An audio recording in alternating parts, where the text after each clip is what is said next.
What's up? Brandon Lilly here. Um, First Q&A since my injury, and I'm going to jump right into this. Justin Solom asked, "How you feeling?" And honestly, I feel about as good as anybody could expect to. I feel like I had a really good surgeon that was very attentive to what happened and put me together the best, put me back together the best that he could. I've got a team here in Kentucky that I think is very, very confident in their ability to get me back not only to 100%, but maybe even beyond. They seem to think, or the surgeons back in California seem to have thought that there might have been some things going on in my left knee that maybe led to this. So I might even be able to come back better. I don't know. It's a matter of time, and it's a matter of effort of how much effort I'm willing to give. So just got to wait and see. And Brian Bonder asked a question: was there an injury there that caused this to happen? And in all honesty, my massage therapist had noticed some quad tightness down around the tendon area, and I believe that was the initial pop that was heard in the video. If some of you guys have seen the video, I'm sure. So I didn't really know how to address that, but as I was talking to Dan Green not too long ago, I was telling him, I think the biggest contributing factor was not that I'd gotten lackadaisical in my training, but that I'd gotten lackadaisical in some of the smaller, finer areas of my training, like doing leg extensions, things like that, the areas that kind of, assist the main lift and strengthen those tendon areas like that.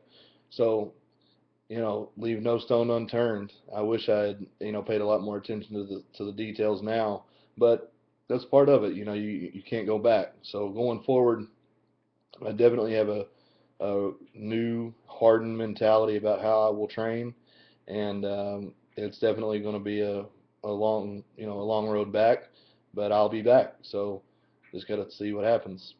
Dean Ilgith asked, "Is your focus right now on breaking the 600-pound bench?"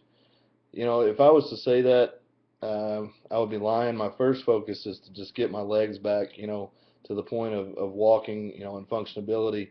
Powerlifting is a secondary thought right now, and I don't say that lightly. I mean, I want to be back. I want to be competitive. I want to be strong. But at this very moment, as I'm sitting here talking to you, I'm restricted to 2 casts, and I'm in a wheelchair. So number one goal is to get my legs back, get up and down, get walking, and from there attack the powerlifting. Lee Botkin asked, when you come back, will it be full power or possibly bench only for a while? I think bench only is a good avenue back. Get some of the jitters out, get some of the rust off, and just stay competitive and stay relevant. That may be the road that I end up having to take long term because the knees don't come back. But like I said, I'm very confident in the strides that I've made just in 2 weeks. The things that I can do, in 2 weeks have really even surprised me. It's just going to be a matter of getting the release from the surgeons, working hard with physical therapists, and making sure that everything is done in a timely fashion, but not done so rapidly that I do damage to the area. Um, let's see. Am I more worried about physically overcoming your injury, or will it be more mental? Look, I think I definitely have the mental capacity for this. I have no fear of weights. I have no fear of what it will take, the hard work that it will take to come back. I think in time, uh, the hardest thing is going to be, can my physical, or what I demand of my body physically, can it keep up with what my head wants it to do? So I think the physical part is going to be the hardest part for me. Right now, there's definitely some mental sides to things. Like I said, being stuck to a wheelchair or limited to a walker is pretty frustrating. But at the same time, each day I'm getting better, and each day I'm noticing my ability to do things better and better. So you know, and that's because my mind is pushing it. So if I can continue to push my body without going backwards, I think that's the main thing, is just stay within my limitations. Don't try to progress too quickly. just progress the best that I can and the best that my body will do, and I think I'll be all right. Brandon Sontag asked, "What's my plan of attack regarding rehabilitation?"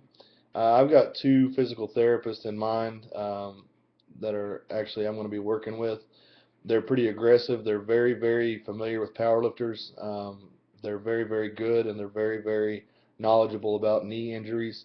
So my right knee is very mild considered, compared to the left knee injury. So I'm hoping to have my right knee back in anywhere from 2 to 4 weeks, meaning, limited functionality, walking without a brace, things like that. My left leg is definitely going to be more extensive because there was a bone, the kneecap was actually fractured completely in two, and there's a lot more extensive cartilage, tendon, ligament damage in the left knee. So it's just going to be a slower comeback for the left knee, but it's going to be upper body, do whatever I can, as normal. The right leg will come back. It's going to be a lot of ankle mobility. It's going to be a lot of knee flexion, knee mobility work, and then quad and hamstring strengthening. It's just going to be kind of starting all over, rebuilding the base. And I think muscle memory and things like that will help speed up the process. But I'm definitely not in a hurry because you know if my right leg gets to 100%, my left leg's only at 50%. I'm still only at 50% with my left leg. So I have to kind of pull back the reins a little bit and just realize this is gonna take a little bit of time. But I'm still young. I'm 31 years old. That may seem old to some of you all, but I'm still young. And if powerlifting is the way that I continue to go with this, and my body shows me that I can continue to put up big weights, and that's what I'll do. It's just going to be in the timely fashion that my body allows me to do so. Um, Cameron Higgs asks, "How do I stay motivated through injury?"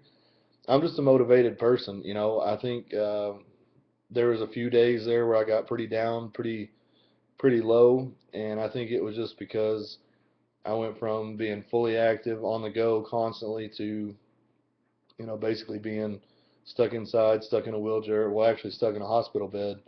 And I don't know anybody that feels too good about that. I mean, you're limited 23 hours a day to a bed, and there's nothing really to do. There was no TV. If the TV that we did have was repetitive news or rerun programming, things like that. So I got kind of down in the dumps. But once I got home and once I started seeing the progress start to occur, being able to stand a little bit more on one foot, or being able to move around a little bit better, it definitely showed me that with a positive attitude I can do anything. So I thank you guys for tuning in.